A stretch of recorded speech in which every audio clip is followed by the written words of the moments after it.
ये कहानी पाकिस्तान के तारीखी शहर चनियोट के एक सुनसान जंगल में पेश आने वाले खौफनाक वाकयात पर मबनी है, जहां कुछ नौजवानों ने एक डॉक्यूमेंट्री बनाने का फैसला किया, मगर वो जिस चीज की तलाश में गए थे वही चीज उनकी जान की दुश्मन बन गई। ये कहानी उस वक्त एक नजात देने वाली कुरानी आयत की बरकत से खत्म हुई, मगर पीछे बहुत से सवाल छोड़ गए।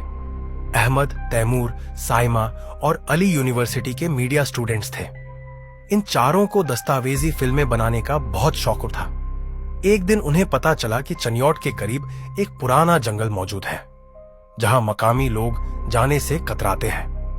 कहा जाता था कि वहां सदियों से जिन्नात का बसेरा है और रात के वक्त वहां से अजीबोगरीब आवाजें आती हैं।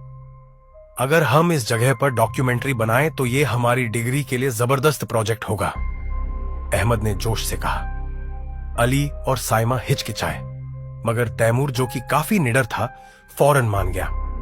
आखिरकार सबने मंसूबा बनाया कि अगली रात वो वहां कैंप लगाएंगे और हकीकत का सुराग लगाने की कोशिश करेंगे। रात के करीब 10 बजे चारों दोस्त अपनी गाड़ी में जंगल के किनारे पहुंचे। गाड़ी से उतरते ही उन्हें हवा में अजीब सी बू महसूस हुई, जैसे किसी पुरानी लकड़ी या जले हुए गोश्त की। ये बस हमारे दिमाग का वहम है, तैमूर ने कहा और कैमरा निकालकर रिकॉर्डिंग शुरू कर दी। जंगल में दाखिल होते ही हर तरफ सन्नाटा था। कैंप के लिए एक जगह मुंतखब करके उन्होंने खेमे लगा दिए। अली मुसलसल परेशान नजर आ रहा था, मगर बाकी सब ने उसकी बात को ज्यादा अहमियत न दी। रात के 2 बजे जब सब आग के गिर्द बैठे थे, अचानक तैमूर ने अपने कैमरे का रुख एक दरख्त की तरफ किया और सरगोशी में बोला, वो देखो, वहां कुछ है। सबने नजरें घुमाई और वो लम्हा उनकी जिंदगी का सबसे खौफनाक लम्हा साबित हुआ। एक काला साया इंसानी शक्ल में दरख्त के पीछे से झांक रहा था। जैसे ही कैमरा उसकी तरफ बढ़ाया, वो साया लम्हा भर के लिए गायब हो गया। ये क्या था? साइमा ने कांपती आवाज में कहा।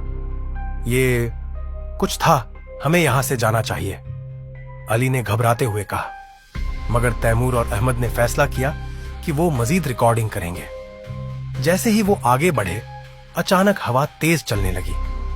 दरख्तों की शाखें एक दूसरे से टकरा रही थीं और कहीं दूर से किसी औरत के रोने की आवाज सुनाई देने लगी।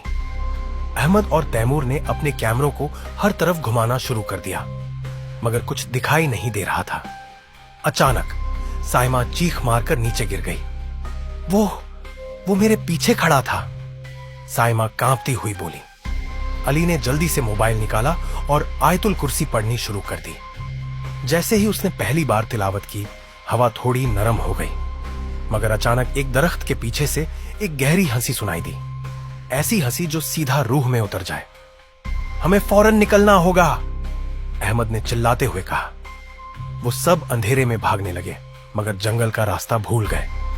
हर तरफ दरख्त एक जैसे लग रहे थे, जैसे कोई उनके साथ खेल रहा हो। अली मुसलसल सूरह फलक और सूरह नास पढ़ने लगा।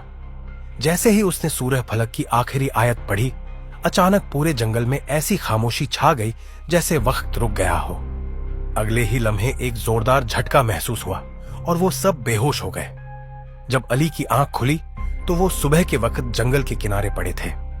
अहमद, तैमूर और साइमा भी करीब ही बेहोश पड़े थे। हम बच गए, साइमा ने कमजोर आवाज में कहा। कुरान की बरकत से, अली ने कहा और सब ने एक दूसरे को हैरत से देखा। जब वो वहां से निकले तो उन्हें मालूम हुआ कि पूरे गांव में ये बात मशहूर थी कि जो लोग इस जंगल में रात गुजारते हैं वो या तो पागल हो जाते हैं या कभी वापस नहीं आते। मगर इन चारों की सलामती का राज उन आयात में था जो अली ने रात को तिलावत की थी। उन्होंने वो डॉक्यूमेंट्री तो कभी मुकम्मल न की, मगर वो कैमरा जिसमें उन्होंने सब कुछ रिकॉर्ड किया था, जब दोबारा देखा तो उसमें सिर्फ धुंधली और खौफनाक तस्वीरें थीं और कहीं दूर से किसी औरत के कहखे की गूंज आ रही थी।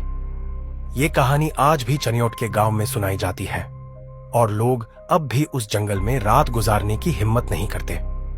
क्या वाकई वो कोई आसिफ था या उनके खौफ ने उन्हें धोखा दिया? ये एक ऐसा राज है जो शायद कभी हल ना हो सके।